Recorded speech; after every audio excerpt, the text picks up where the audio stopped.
Assalamualaikum warahmatullahi wabarakatuh. Saya Faiz Azhar bin Hamzah, wakil dari kumpulan Nakama yang terdiri dari 4 ahli kumpulan, iaitu Wan Amirun Mukminin bin Wan Muhammad Amin, Muhammad Syahir bin Azman dan Nik Muhammad Akil bin Nik Muhammad Kariman. InsyaAllah pada hari ini kami akan membentangkan tentang peranan ibadah dalam melahirkan manusia yang berakhlak mulia. Ibadah sering diabaikan dan dipandang enteng oleh setengah masyarakat Muslim. Hal ini disebabkan kerana setengah umat Islam tidak ambil peduli tentang kebaikan dan manfaat ibadah kepada seseorang individu itu. Sekiranya hal ini tidak dibendung, terdapat lebih ramai umat Islam yang meninggalkan ibadah-ibadah wajib seperti yang tertulis di dalam rukun Islam, iaitu solat 5 waktu, puasa di bulan Ramadan, mengeluarkan zakat dan menunaikan haji. Oleh itu, ibu bapa perlu mendidik anak-anak sejak mereka kecil lagi supaya melakukan ibadah-ibadah wajib. Bab kata pepatah, melentur buluh biar dari rebungnya. Allah Subhanahu Wa Taala juga menegaskan hamba-Nya untuk mengerjakan ibadah sunnah kerana banyak manfaat dan khaifiat dari ibadah tersebut.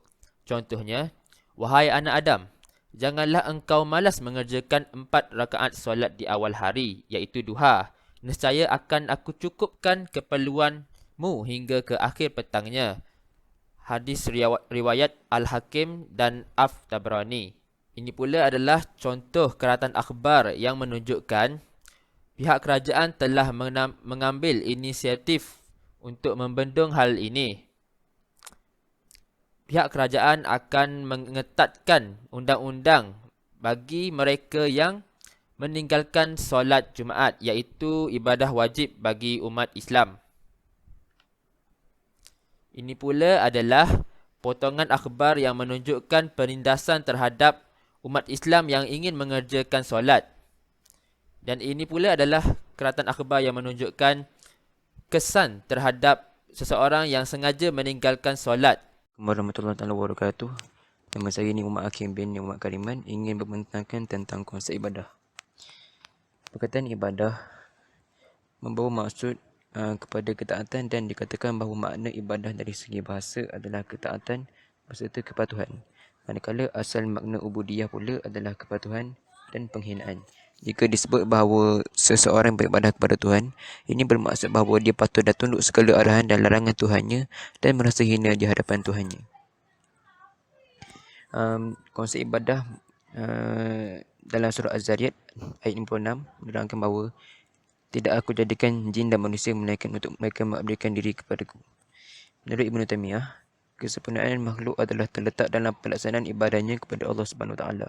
Setiap kali manusia meningkatkan kesempurnaan dan ketinggian darjatnya, siapa yang menyangka ada jalan lain atau menyangka manusia dapat membebaskan diri daripada pengabdian dirinya atau keluar dari lingkungan itu untuk mendapat kesempurnaan yang lebih, maka dia adalah orang yang paling jahil dan dialah orang yang paling sesat.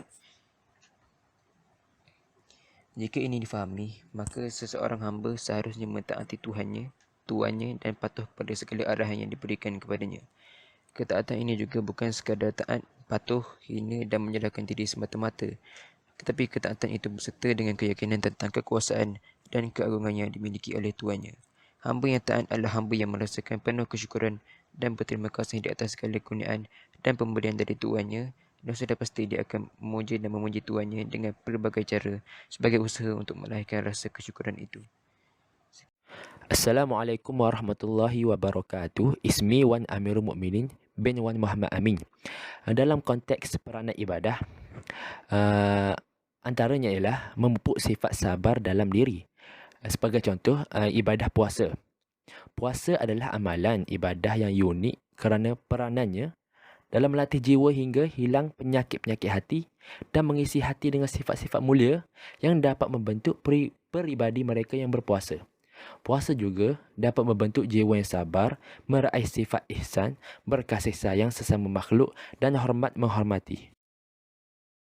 Peranan puasa juga jelas disebutkan oleh Rasulullah sallallahu alaihi wasallam agar orang yang berpuasa sentiasa sabar dalam menghadapi provokasi dari orang lain yang mengajak kepada persengketaan dan pergaduhan. Sabda baginda yang bermaksud, puasa adalah perisai dan apabila seorang dari kamu sedang berpuasa, maka jangan melakukan kelucuhan dan kekacauan. Sekiranya dia diancam oleh seseorang atau ingin membunuhnya, maka katakanlah, aku adalah orang yang sedang berpuasa. Jadi, terbuktilah ibadah seperti puasa dapat melahirkan Muslim yang sabar jiwanya. Seterusnya, ibadah juga berperanan dalam menjadikan manusia yang bersyukur. Seperti zakat. Amalan berzakat mempunyai hubungan langsung dengan kesihatan jiwa. Ini dijelaskan sendiri oleh Allah Subhanahu Wa Taala dalam surah Al-Taubah ayat 13 seperti yang demikian. Ibnu Kathir dalam mentafsirkan ayat ini berpandangan bahawa Allah Subhanahu Wa Taala menyuruh Muhammad sallallahu alaihi wasallam untuk mengambil sebahagian harta sebagai zakat agar dapat membersihkan dan mensucikan jiwa-jiwa manusia dari dosa dan akhlak buruk. Allah Subhanahu Wa Taala juga menyuruh Nabi Muhammad untuk mendoakan dan memohonkan keampunan bagi mereka yang menunaikan zakat. Ini kerana doa yang dipohon oleh Rasulullah sallallahu alaihi wasallam bagi mereka akan dibalas dengan rahmatnya dalam bentuk ketenangan dan ketenteraman jiwa. Jadi, zakat dan sedekah berupaya menjadi landasan untuk menyucikan jiwa, tetapi dengan dua syarat.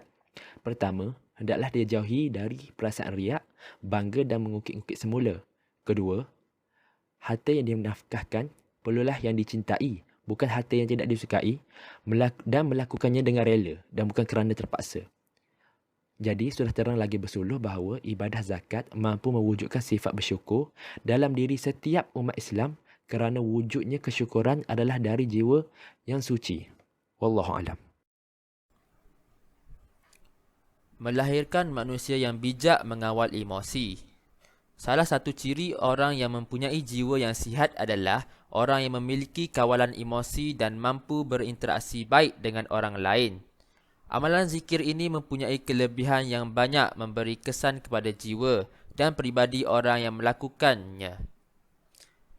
Dalam hal ini, Al-Quran telah memberikan panduan yang sangat berguna untuk membentuk kesihatan jiwa agar mencapai ketenangan dan ketenteraman hati dan emosi dengan melalui amalan berzikir. Allah Subhanahu Wa Taala juga berfirman dalam surah Al-Ra'd ayat ke-28 yang berbunyi, Bismillahirrahmanirrahim. Allazina amanu wa tatma'innu qulubuhum bizikrillah. Ala bizikrillahi tatma'innul qulub. Yang bermaksud, orang-orang yang beriman dan tenang tenteram hati mereka dengan zikrullah, ketahuilah dengan zikrullah itu, tenang dan tenteramlah hati manusia. Surah Al-Ra'd ayat ke-28. Menurut Ibnu Kathir, ayat ini menegaskan tentang orang yang bertaubat adalah orang yang mendapat petunjuk dari Allah Subhanahu Wa Taala, iaitu orang-orang yang beriman dan orang yang hatinya tenteram dengan mengingati Allah Subhanahu Wa Taala. Sesungguhnya seseorang yang melakukan ibadah zikir dengan konsisten, ini dapat menjadikan mereka berasa dekat dengan Allah Subhanahu Wa Taala. Hal ini juga dapat menanam rasa keredaan dan kelapangan hati terhadap Allah Subhanahu Wa Taala. Zikir yang sebenar adalah zikir yang mampu memberi kesan kepada kepribadian seseorang. Hatinya menjadi lebih bersih dan tenang, dan mereka akan lebih yakin terhadap keagungan Allah Subhanahu Wa Taala. Peranan yang keempat adalah untuk melatih seseorang Muslim menjadi lebih berdisiplin. Hal ini kerana ibadah-ibadah wajib dapat mengajar seseorang untuk menepati waktu dan melakukan sesuatu ibadah pada setiap hari sehinggalah hujung hayatnya. Contohnya, mendirikan solat fardu pada waktu tertentu dan pada setiap hari tanpa pengecualian. Oleh itu, umat Islam perlu melakukan ibadah kerana ia dapat menjadikan kita lebih berdisiplin dan mendapat keredaan Allah Subhanahu Wa Taala. Dan yang terakhir, berperanan sebagai penyuci jiwa. Hal ini kerana sesiapa sahaja yang melakukan ibadah dengan ikhlas kerana Allah, hatinya akan berasa tenang kerana sekiranya seseorang itu beribadah kerana Allah, Allah Subhanahu Wa Taala akan memberikan kekhusyukan ke dalam hati hambanya itu, dan secara langsung seseorang itu akan melupakan masalah dunianya. Selain itu, orang yang beribadat kepada Allah akan terhindar daripada melakukan kemungkaran, kerana ini merupakan janji Allah. Contohnya, berzikir dan memuji Allah dan Rasulullah dapat memberikan ketenangan kepada hati, malah dapat memberikan keinsafan kepada diri. Assalamualaikum warahmatullahi wabarakatuh. Saya akan meneruskan sesi pembentangan, iaitu rumusan dan penutup bagi tajuk peranan ibadah dalam melahirkan manusia yang berakhlak mulia. Setiap individu Muslim mesti sedar bahawa keberadaannya di atas muka bumi ini bukanlah untuk bersahaja dan mensia-siakan kehidupannya, tetapi keberadaannya adalah untuk beribadah kepada Allah Subhanahu Wa Taala. Setiap individu Muslim perlu menghambakan dirinya kepada Allah. Hal ini dapat menghindari dirinya daripada penyakit-penyakit yang akan membawa kehancuran terhadap diri mereka sendiri, seperti penyakit hati dan pemikiran. Antara contoh penyakit hati dan pemikiran adalah keangkuhan, kemurungan, tekanan perasaan, tekanan mental dan banyak lagi.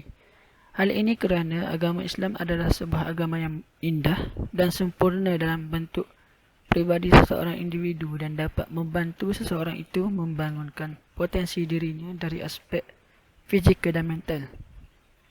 Pada masa kini, kebanyakan individu seolah-olah berada dalam kebingungan kerana mereka tidak dapat meyakini bahawa ajaran Islam yang dibawa oleh Nabi Muhammad SAW yang mencakupi pelbagai aspek terhadap kehidupan manusia ini dapat dijadikan sebagai penawar kepada setiap masalah yang berlaku terhadap mereka. Mereka hanya beranggapan bahawa ibadah merupakan suatu amalan ritual yang tidak memberikan kenikmatan dan kegembiraan terhadap diri mereka.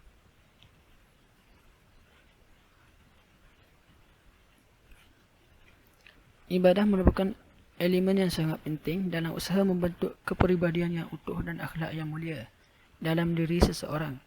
Perkara ini dapat menjamin kesejahteraan dan menjadikan seseorang itu sebagai contoh yang baik untuk diteladani. Hal ini bertepatan dengan hadis Nabi Muhammad SAW yang bermaksud tidak akan masuk syurga orang yang membuat dirinya tidak berasa aman kerana kejahatannya. Hadis riwayat Bukhari dan Muslim. Akhlak yang mulia juga akan menjamin pembinaan sebuah keluarga yang bahagia dan sejahtera.